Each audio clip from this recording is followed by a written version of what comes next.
You're the dummy that don't believe in science. All your projects I'll always be denying.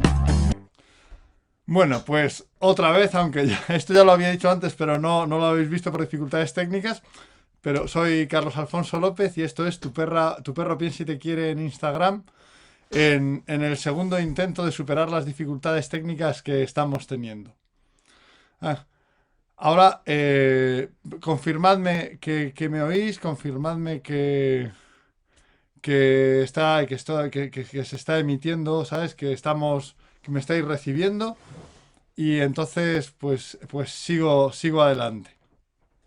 Bien.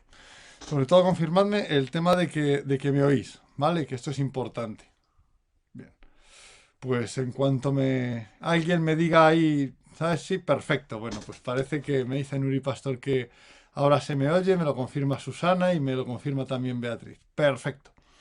Bueno, pues esperando poder terminar este programa sin nuevas incidencias técnicas, pero si no, pues oye, lo mismo queda un cliffhanger para el siguiente programa, pues que también es un recurso dramático importante, ¿no? Dejarlo a medias con todo lo interesante colgando de un hilo. Bien.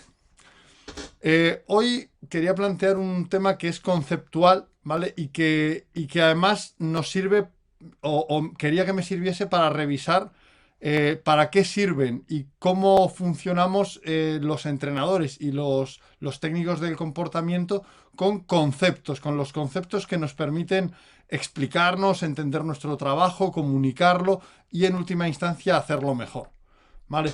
Porque no sé si lo habréis escuchado o incluso dicho alguna vez. Yo lo he escuchado muchas y lo he dicho algunas, ¿vale?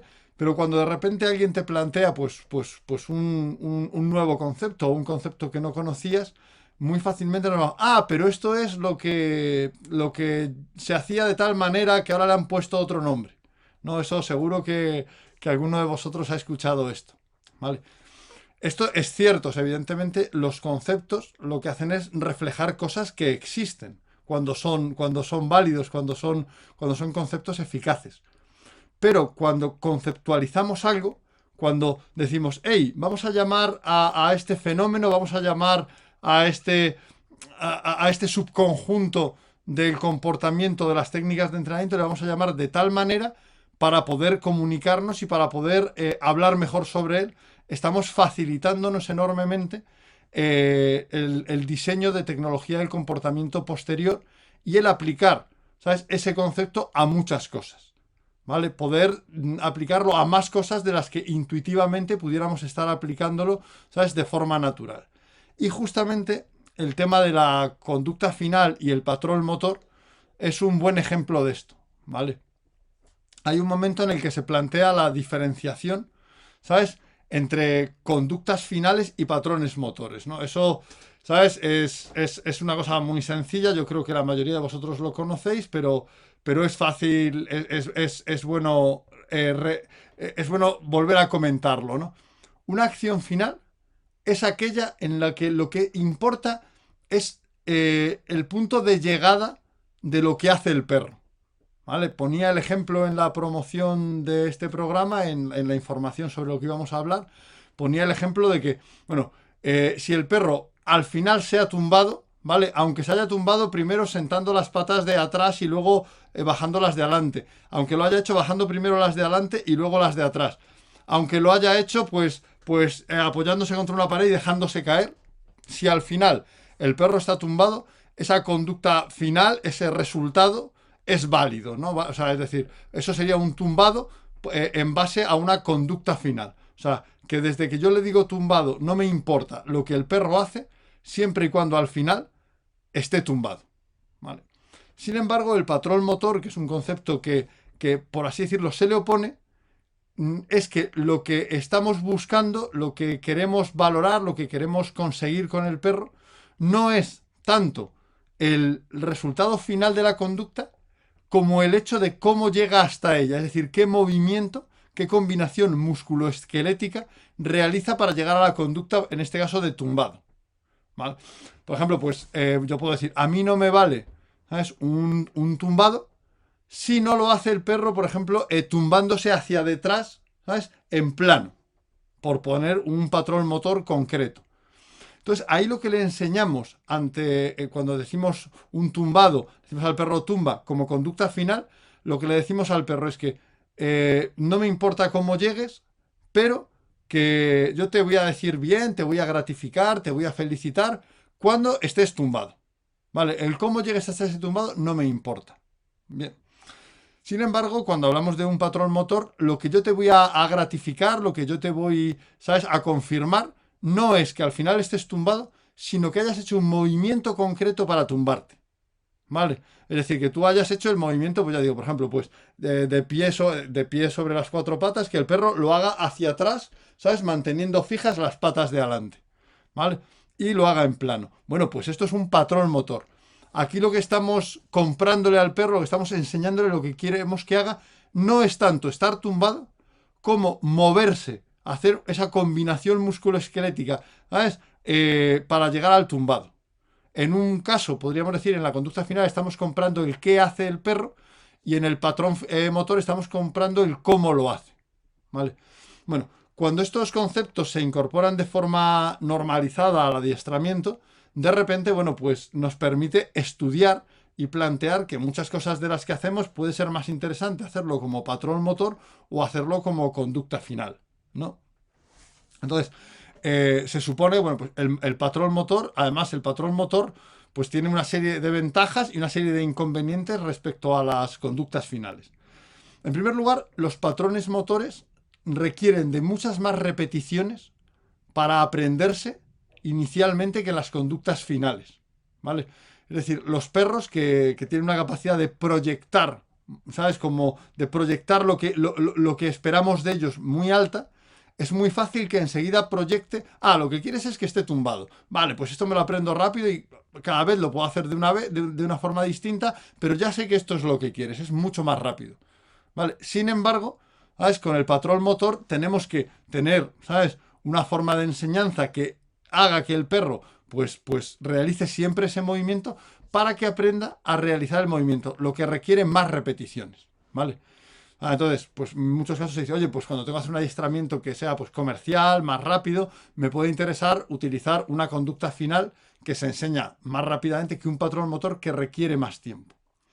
Sin embargo, también el patrón motor tiene ventajas. O sea, la ventaja es que una de las ventajas fundamentales, aparte de que la conducta sea más bonita o más precisa, que eso es una ventaja no de aprendizaje, sino una ventaja para nosotros cuando lo vamos a utilizar o para lo que lo queramos.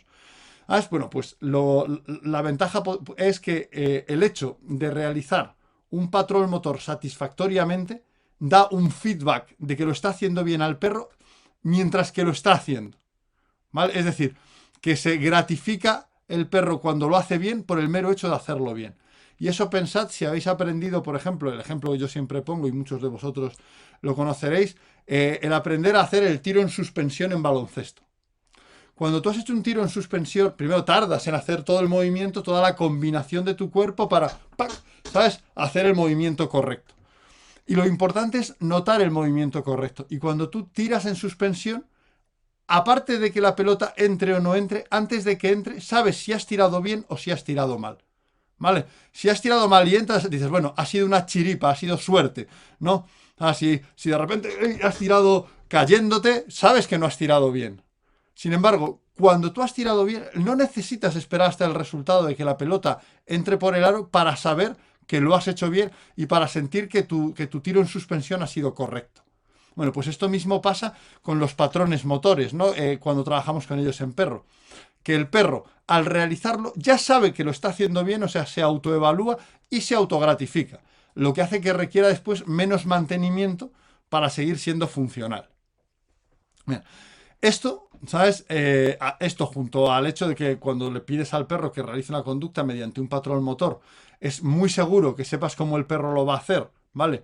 Y además es más vistoso, es más fácil que sea más rápido. Bueno, pues hace que habitualmente se haya hecho, y yo lo decía también en la información de este programa, pues una especie de regla de tres que dice, bueno, pues las conductas finales son estupendas para el trabajo de obediencia de manejo y los patrones motores son lo mejor para el trabajo, pues, de obediencias deportivas, de obediencias que tienen que ser muy vistosas. Bueno, esto en realidad, ¿sabes? No es estrictamente así, ¿sabes? Y esta simplificación nos está limitando, ¿vale? Primero vamos a ver qué limitaciones tiene esta simplificación que nos plantea que las conductas finales, pues, para el trabajo de convivencia y manejo con el perro, y los patrones motores para el trabajo deportivo.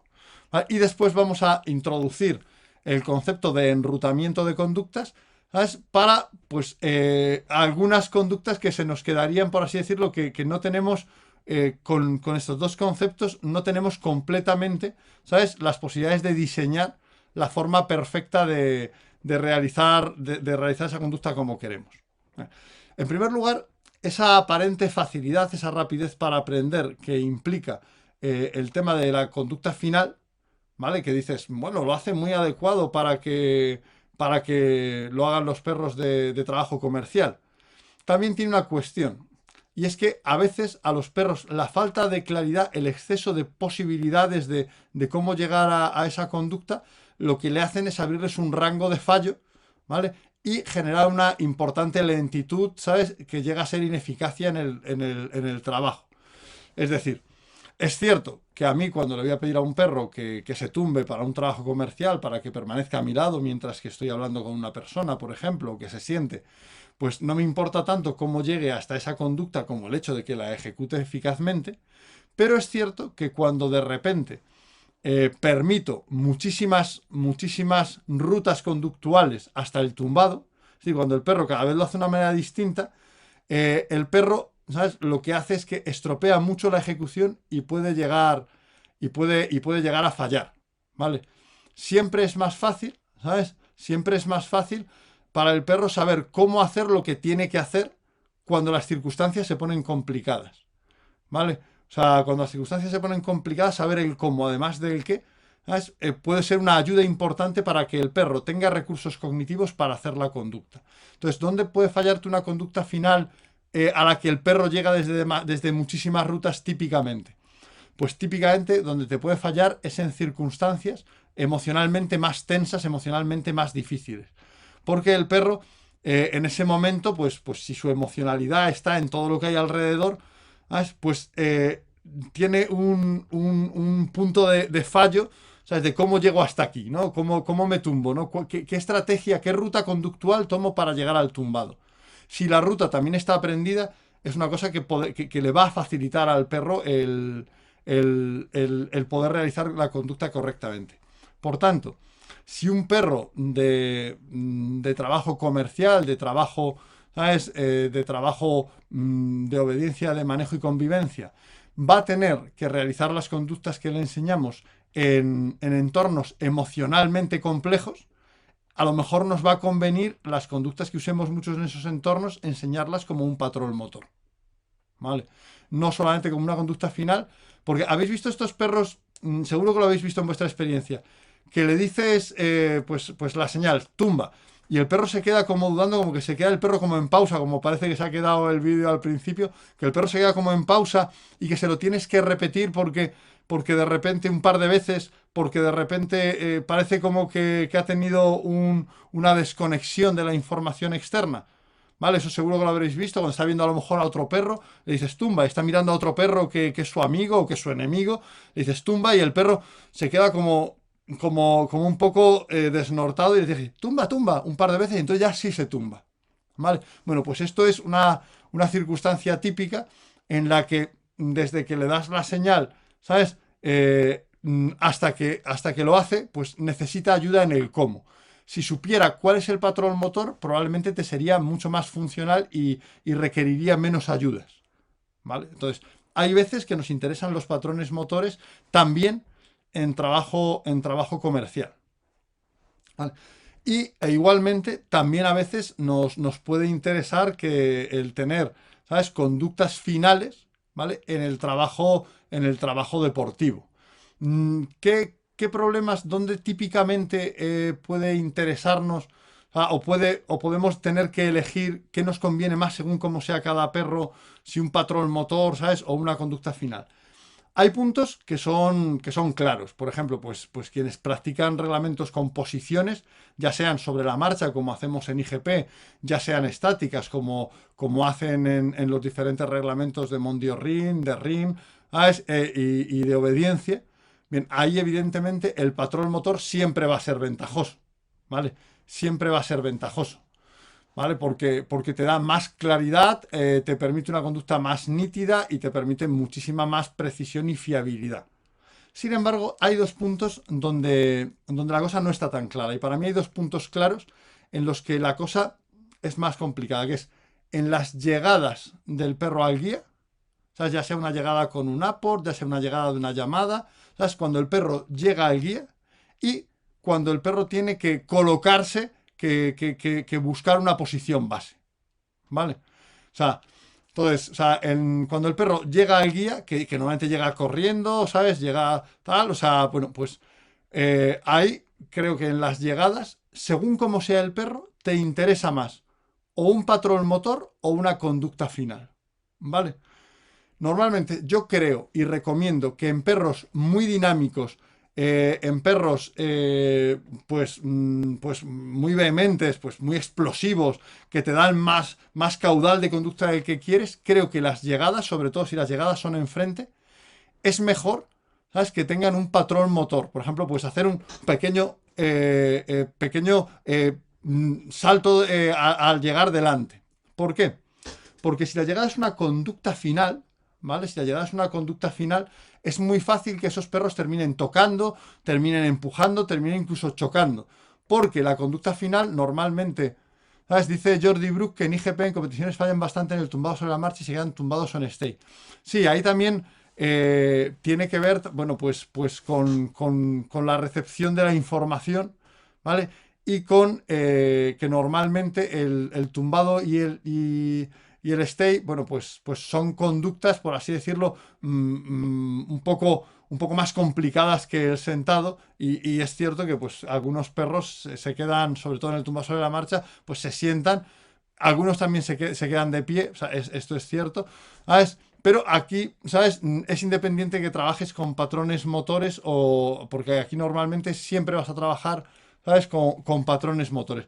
Pero sí es cierto que en el stay a veces conviene que un perro trabaje sobre una conducta final. Es decir, que sepa lo que es ponerse de pie y buscar esa posición. Yo ahí, que además lo he dicho antes, yo en el stay trabajo, el stay lo trabajo tanto como patrón motor como conducta final para combinar los beneficios de ambos. ¿Vale? Entonces, yo le pido el stay desde cualquier otra posición para que el perro aprenda patrones motores de cómo colocarse, pero que también sepa que stay es finalmente estar de pie. Bueno, la anticipación que dice Nuri va de otra cosa, ¿sabes? Eso ya lo vimos en otro programa.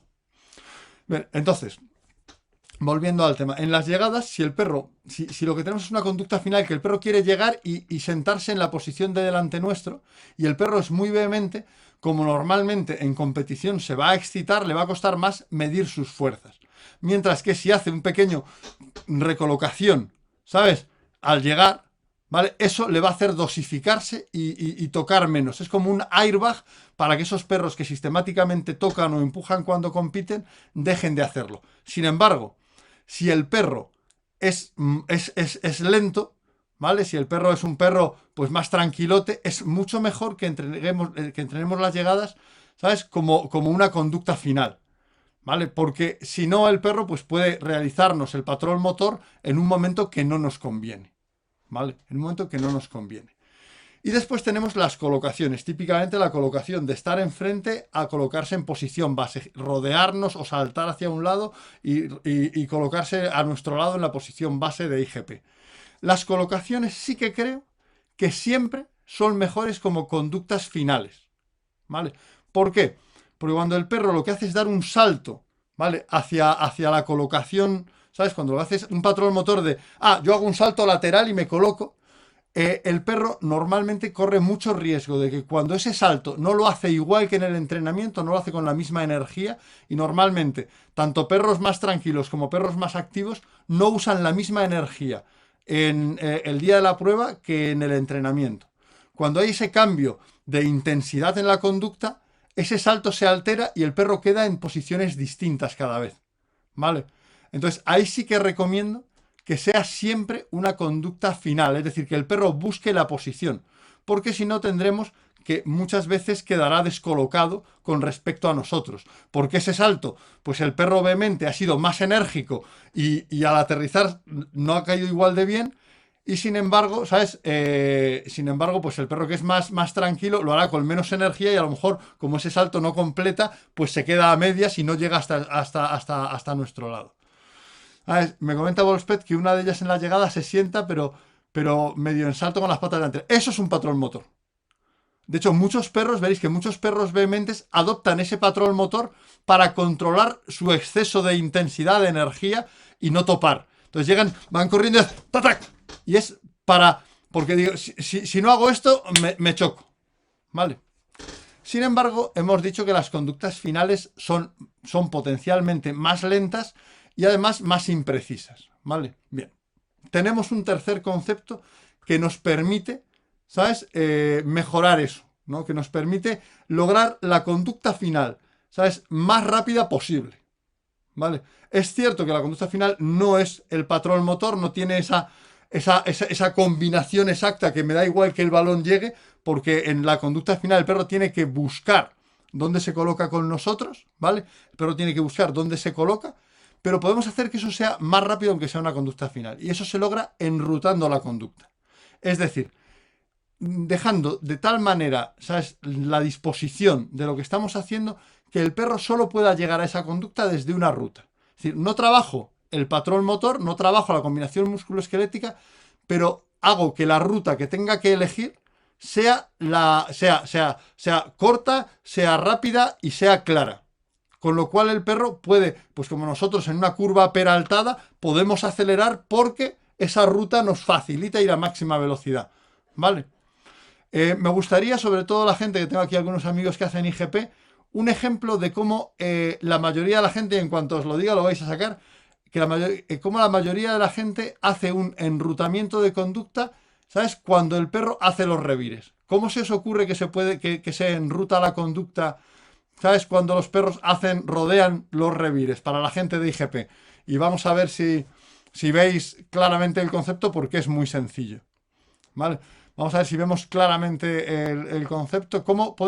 ¿Qué ruta podemos darle al perro para hacer los revires lo más rápido y eficazmente posible, para que sea la única ruta? Venga, que esto la gente de IGP lo hacéis todos, vamos, lo hacemos todos prácticamente. Y si no lo hacemos nosotros, lo hacen 3 de los compañeros con los que entrenamos. ¿Cómo se logra, ¿sabes?, enrutar la conducta de rodear un revir para que sea eficaz, económica y más rápida y más precisa? O sea, ¿cómo logramos la conducta de rodear un revir, que es una conducta final, cómo la enrutamos para sacarle el máximo partido? A ver, esta gente, Nuri, que veo que estás ahí, Jordi también es IGPero. A ver, dadme propuestas de cómo se puede enrutar esa conducta. ¿Vale? A ver, la conducta de rodear revires en IGP, cómo habitualmente la gente la mete en la ruta que hace que la conducta sea más precisa y más eficaz, lo más parecido posible a un patrón motor. ¿Sabes? Nada, no se me animan, no me dicen nada. A ver, no me dicen nada. Poner algo que evite el paso hacia el otro lado. Bueno, efectivamente, también me dice Mariela que también efectivamente es de Agility y también enrutan muchas conductas. Por ejemplo, Mariela, ¿cómo enrutáis típicamente una técnica de enrutamiento típica del slalom? ¿Sabes? Seguro que puedes plantear, ¿sabes? Cómo se enruta eso o de enrutamiento de las zonas, ¿no? ¿Vale? Pues como bien dice, pues poner algo que haga que el perro tenga que ir más cerrado, ¿no? Un enrutamiento típico en los revires es poner una piqueta para que el perro pase, ¿sabes?, más cerrado. ¿Vale? Fijaos que la conducta sigue siendo final. Lo importante no es hacer un movimiento concreto, sino rodear, ¿sabes?, el revir, pero le damos una ruta que es más corta, ¿sabes?, más rápida y más precisa. ¿Vale?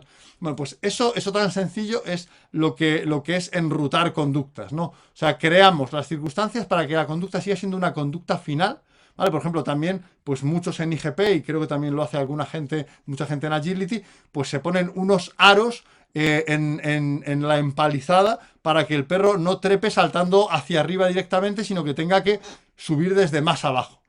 Ahí no estás buscando el patrón motor, sino que el perro quiera saltar, quiera completar la secuencia, pero que la ruta sea la más precisa y la más eficaz. ¿Vale? Fijaos que cuando tienes esto en cuenta, mucha gente seguro que habéis visto, ¿no? Cuando el perro pasa a la posición base, se abre mucho. Bueno, pues a lo mejor podrías poner una pica como lo pones con los revires para enrutar esa conducta. ¿Vale? O sea, podrías poner perfectamente una pica para que el perro enrutase la conducta y no pudiera abrirse tanto, que es el problema de las conductas finales, ese margen. Entonces, la cuestión es incorporar el concepto de enrutamiento para decir, bueno, bien, esto me interesa más que sea una conducta final. Rodear revires me interesa más que sea una conducta final. Ponerse en la colocación, rodearme y colocarse a mi lado me interesa que sea una conducta final. Pero no quiero arriesgarme, ¿vale? No quiero arriesgarme a que lo haga muy abierto, a que lo haga muy lento, a que, bueno, pues vamos a enrutarlo. Vamos a colocarlo de manera que lo tenga que hacer de la manera más rápida y más eficaz. Puede ser desde el guiando, o sea, podemos enrutar guiando, pasándonos, por ejemplo, para la colocación del junto, tal, guiándole, o sea, pasándonos un juguete o la comida para que llegue a la ruta y llegue a la posición de la forma más precisa posible. Puede ser poniéndole, ¿sabes?, una piqueta para que no pueda abrirse en exceso, ¿vale? Puede ser de cualquier manera que lo que hagamos sea, ¿sabes?, llevar al perro a que solo pueda hacer, ¿sabes?, esa conducta de aquella manera, llevando a aquella ruta que nos interesa. Así tenemos una conducta final que sigue siendo muy rápida, que sigue siendo muy eficaz y que sigue haciendo que el perro funcione. Me dice Lorenzo que así lo hace Peter. Bueno, pues por ejemplo o sea, pero la cosa es coger el concepto porque me puede servir para un montón de cosas, ¿vale? Bueno, usar una pared, o sea, pero no nos vayamos solo porque enrutar no es solo usar elementos del exterior. Enrutar también es, oye, me paso la comida por aquí detrás de una mano a otra para que el perro pase muy cerca, ¿vale? O sea, enrutar no es solamente el uso de elementos externos, ¿vale? O sea, eso es una técnica que me permite enrutar, pero no es la única. El cómo guío, por ejemplo, con la comida o con la pelota, ¿sabes?, es también parte, ¿sabes?, de la forma de enrutamiento, ¿vale? O sea, no nos confundamos porque también ya tenemos términos para usar elementos del entorno para ayudarnos. El enrutamiento puede usar elementos del entorno o no. Puede utilizar estrategias de guiado. Es decir, yo guío al perro con la pelota, por ejemplo, pues típicamente pues puedo coger la pelota y cuando le pido esto, rodear rápidamente con la pelota mis piernas para que el perro la siga muy pegado a ellas. Y sigo enrutando el comportamiento. O sea, es toda técnica que hace que el perro vaya a elegir la ruta más corta, eficaz y la pueda realizar con la mayor rapidez posible. Pero sigue siendo una conducta final. El perro al final tiene que buscar la posición. ¿Vale? Sigue siendo una conducta final. El perro tiene que rodear el revir y seguir a atendernos. No solamente dice Crisol de Razas, Mariela, que es mostrar la ruta de la manera más obvia posible. No solo mostrarla, sino llevarle a realizarla de una manera que sea también una ruta corta. O sea, que desde el principio, que no sea, ay, el perro es que cuando le paso de delante aquí se abre mucho. Eso es porque no le has dado la ruta correcta. ¿Vale? Tienes que darle una ruta y decirle, hey, la ruta es esta. Y decirle, sí, es una conducta final. Tú cuando llegues tienes que buscar la posición correcta. Pero no puedes elegir cualquier camino. Tienes que buscar la conducta final, ¿sabes?, realizando esta ruta. Tienes que llegar a ella desde aquí. Mantenemos, ¿sabes?, que el perro al final busque la precisión. ¿Vale? Oye, ¿estoy al lado de este tío o no estoy al lado de este tío? En vez de, doy un salto y como caiga he caído. ¿Vale? Sino que sencillamente le estoy diciendo, tienes que llegar de esta manera, tienes que llegar ciñéndote mucho a las piernas. No me vale, ay, te lo pido 3 veces, o sea, eso muchas veces se hace, te lo pido y te dejo que lo hagas como que elijas tú la ruta. No. Yo tengo que asegurarme ese enrutamiento. ¿Vale? Entonces, no nos vayamos, ¿sabes? Es enseñarle la ruta que queremos, o sea, nosotros tenemos que saber cuál es la ruta buena. ¿Vale? Si no lo sabemos nosotros, mal vamos. Tenemos que saber cuál es la ruta buena, ¿sabes? Y enseñársela de manera que tenga que realizar esa ruta, ¿vale? Que vaya a realizarla. Ya puede ser, pues te guío con la comida. Por ejemplo, mucha gente también facilita esto al pasar por detrás al perro, dobla las rodillas hacia adelante para que el perro aún se ciña más, para que el perro se pegue aún más a las rodillas. Seguro que algunos lo hacéis de forma intuitiva porque lo habéis aprendido. Eso es una forma de enrutar. Estoy creando un espacio, al doblar las rodillas hacia adelante, estoy creando un espacio para que el perro pueda ceñirse más, para que la ruta sea aún más corta. La estoy acortando artificialmente, ¿vale? Entonces, cuando estoy agachando las rodillas para que el perro al rodear se pegue mucho más y tal, también estoy enrutando la conducta. La cosa es que yo cuando digo, yo quiero que esta conducta sea final, yo quiero que, ya digo, en la colocación el perro busque la posición, no que dé un salto y como caiga haya quedado, no, quiero que busque la posición, ¿vale? Quiero que evalúe de, hey, yo tengo que estar al lado de este tío en paralelo, con la escápula a la altura de su pierna, pues todo ese rollo, ¿no? Bueno, pues eso el perro lo tiene que evaluar y eso tiene que ser una conducta final para que sea lo más fiable posible, ¿vale? Pero la forma, ¿vale? La forma de lograrlo es diseñar la ruta por la que tiene que llegar, ¿vale? O sea, comenta Nuri que así empezó los conos guiando con la mano con comida. Efectivamente, eso es también un enrutamiento, ¿sabes? De los conos, te guío con la mano muy cerca, ¿sabes? Para que te ciñas, ¿vale? También tiene que ver dónde hemos liberado para repetir que venga. Y bueno, claro, obviamente, o sea, el desde donde estemos, ¿sabes? El plantear esa ruta como alternativa desde donde hayamos liberado.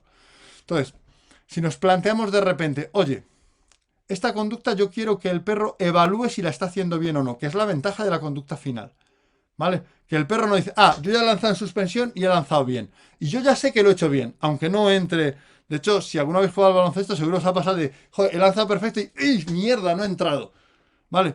Eso es porque nosotros sabemos que el lanzamiento era bueno, ¿sabes? Porque era una conducta final, pero por algún motivo, pues ha fallado porque lo hemos lanzado con un poco menos de energía, con un poco más. Eso es lo que hace que muchos perros fallen, ¿sabes? Cuando van a adoptar la colocación en posición base, mediante un patrón motor. Porque ese perro que normalmente hace el salto con una energía de 5 y cae más o menos bien, cuando el perro es más tranquilo y lo hace con 4, ya no llega a completar el salto y se queda abierto. Pero cuando el perro lo hace con una energía de 7 porque es un perro súper activo, ese salto se desborda y el perro queda en cualquier sitio. Entonces, eso es un riesgo importante, ¿vale? ¿Sabes? Bueno, o sea, dice Volspet que herramientas externas. Hemos dicho varias que no son externas, que es el guiado, el cómo guiamos con la comida para hacer esa ruta, el doblar las rodillas hacia adelante para que tenga más espacio, ¿vale? O sea, incluso podríamos enseñar al perro a que tiene que hacer la ruta contactándonos, manteniendo el contacto con nosotros. ¿Sabes? Todo el rato, que no puede dejar de tocarnos, ¿vale? Por tanto, hay un montón de posibilidades. Justamente porque para lo otro ya hay un término, ya hay términos para hablar de cómo usar el entorno para ayudarnos, ¿vale? Para ayudarnos a lograr resultados. Pero la cosa es que tengamos un término nuevo que nos permita decir, oye, yo quiero enseñarle al perro una conducta final, ¿sabes? Pero, bueno, la conducta o sea, hombre, es externo, pero que no es un elemento del entorno, quería decir, ¿vale? O sea, la comida es un elemento del entorno, pero, por ejemplo, todo es un elemento del entorno porque todo está fuera del perro. Es decir, también el agacharte es un elemento del entorno, ¿vale? Lo que quiero decir es que no es usar, ¿sabes? Pues una pared, un palo, sino que hay técnicas de enrutamiento que no implican añadir algo a lo que usarías normalmente, que es la comida, el juguete y expresión corporal, ¿vale? Por ejemplo, una forma de enrutar, ¿sabes? Es que cuando haces esto, inicialmente das un paso adelante para que el perro aún se ciña más. Cuando le pides esto, te adelantas para que el perro aún se ciña más, que sería como lo de doblar las rodillas para que haya más hueco, pero aún más exagerado, ¿vale? ¿Vale? También otra cosa que se puede hacer para enrutar, es un juego que además nosotros practicamos mucho, es que yo estoy girando y el perro tiene que ir girando a mi alrededor hasta que me paro y entonces tiene que buscar la posición, ¿vale? Entonces él tiene que estar girando a mi alrededor mientras yo doy vueltas conmigo para que cuando me paro, girando sobre mí mismo, para cuando me paro buscar rápidamente la posición correcta. Eso es también una forma de enrutar, ¿vale? También ahí le estoy diciendo al perro, no es un salto, no es un patrón motor, a lo mejor he dado 5 vueltas. No haces una vuelta y ya has llegado. Y no has tirado en suspensión. No, tienes que estar dando vueltas alrededor mío, mientras que yo estoy girando sobre mí mismo. ¿Sabes? Yo estoy, ¿sabes? Pues tenemos girando sobre mí mismo y el perro está alrededor yendo conmigo. Y cuando me paro, el perro tiene que buscar, ¿sabes? La posición de sentarse a mi lado en la posición correcta. Eso es también una técnica de enrutado. Entonces, la cosa es que el enrutamiento de conductas lo que plantea es, tengo una conducta que creo, o sea, le voy a enseñar al perro una conducta que creo que va a funcionar mejor como conducta final que como patrón motor. Pero quiero reducir al máximo la posible lentitud, ¿vale? Y el posible imprecisión que me va a dar una conducta final. Bueno, pues entonces lo voy a meter en una ruta muy cerrada. Y voy a pensar muy bien antes de empezar a hacerlo cómo le marco al perro esa ruta de forma que el perro después elija siempre. Sí, sí, el perro quiere llegar a la posición final, pero siempre elige esa ruta y siempre la hace de la mejor manera posible. ¿Vale? Bueno, pues esto es un poco lo que os quería contar sobre, bueno, pues primero cómo esos conceptos de patrón motor y de conducta final, pues han influido mucho en cómo diseñamos nuestros entrenamientos, porque los conceptos hacen que pensemos en las cosas de una manera o de otra. Por eso, aparte de las filosofías de la ciencia subyacente, de los marcos teóricos de las diferentes aproximaciones hacia el comportamiento animal, los que somos tecnólogos y técnicos del comportamiento, tenemos que tener conceptos que nos permitan pensar en soluciones operativas reales, eficaces y sencillas, ¿sabes? De forma general. Para mí el mejor concepto no es el que más sirve a mi filosofía de la ciencia o a mi enfoque sobre el comportamiento, sino el que me permite pensar en mejores técnicas para enseñar al perro cosas, para lograr eficacia. Ese es para mí el mejor concepto. O sea, y prefiero un concepto, ¿sabes?, más operativo para el diseño, ¿sabes?, que un concepto pues más vago, más tal, aunque esté más cercano pues a mi enfoque sobre el comportamiento. ¿Sabes? Los conceptos son herramientas para diseñar trabajo. Cuando tú piensas de repente, ostras, ¿cómo le voy a enseñar a este perro a realizar esta ruta concreta para llegar hasta aquí? Ya estás pensando de una manera distinta. Porque fíjate que mucha gente, ¿sabes? No se plantea, aunque comentaba ahí, ¿sabes? Comentaba ahí Lorenzo de Working Dog Scofos Equipment, comentaba que Peter Serkel, supongo que es Peter Serkel, porque Peter sin apellidos es Peter Serkel en IGP, ¿sabes? Y no es Don Peter porque nos da corte. Supongo que se refiere que él sí que usa pues una pica para que el perro haga el paso a la posición base. Bueno, pues mucha gente lo usa habitualmente con los revires y sin embargo no se plantea importar eso para hacer esa ruta. Porque parece que el perro esa ruta la va a tener que hacer pues un poco como le pida su naturaleza. ¿Vale? Y no es cierto, tú puedes enrutarla para facilitarlo.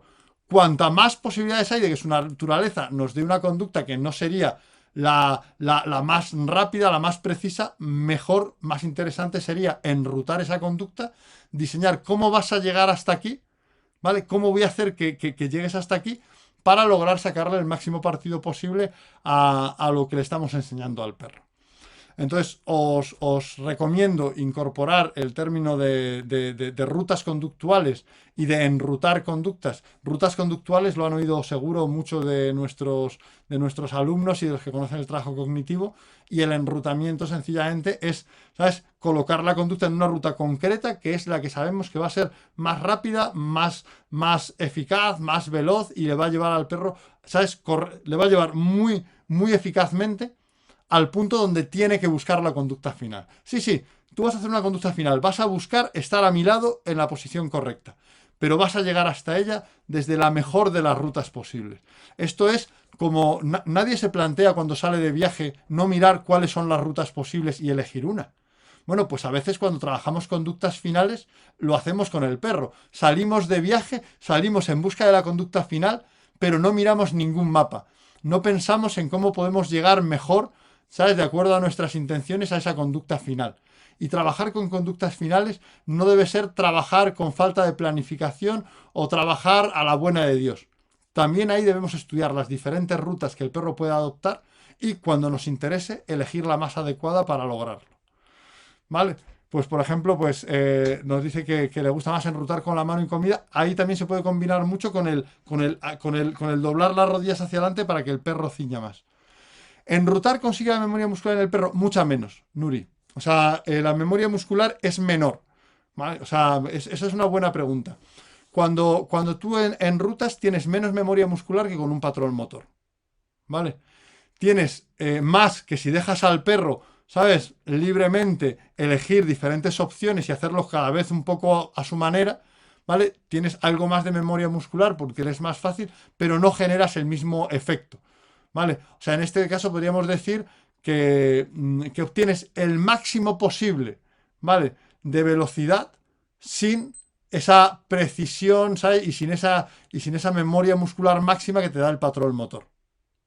¿Vale? O sea, que no logras la misma memoria muscular. Aunque cuando tú enrutas, sí que hay, porque recordad que conducta final, patrón motor, ruta conductual, conducta mismo, son conceptos, son constructos, ¿vale? Que nosotros hacemos para hablar de algo, ¿no? Entonces, algo puede tener una parte de conducta final y una parte de patrón motor, ¿vale? La cosa es cuál es la importante. O sea, el perro, ¿cuándo considera que lo ha hecho bien? ¿Cuando ha hecho un movimiento concreto o cuando ha llegado a nuestro lado y está colocado correctamente? Ese punto de evaluación del perro es lo que nos va a dar finalmente que estemos trabajando más sobre una conducta final o sobre un patrón motor. Y si es una conducta final, el enrutamiento es lo que nos va a dar que el perro nos dé la mejor de las opciones posibles.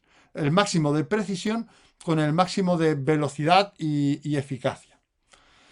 Y eso os iba a contar, ya me he ido de tiempo otra vez, Beatriz me tirará de las orejas, el tope máximo eran 40 minutos y me he ido a 44. Que muchísimas gracias por estar ahí, muchísimas gracias por la atención, sobre todo me gusta que cuando son temas un poco más técnicos como este y un poco más conceptuales también esté la gente y pregunte y se interese. Porque realmente, pues no solo de temas generales vive el hombre, ¿no? Y pensar y reflexionar sobre temas de afinado y de cómo diseñar tecnología del comportamiento es una parte que deberíamos tener siempre presente en nuestro trabajo como entrenadores. Bueno, pues muchísimas gracias a todos, os mando un abrazo muy fuerte y nos vemos la semana que viene, siempre y cuando os apetezca estar por aquí. Hasta luego, os dejo con nuestro amigo Derek Clegg. I got thrown on half my words. I've got thrown on half my words.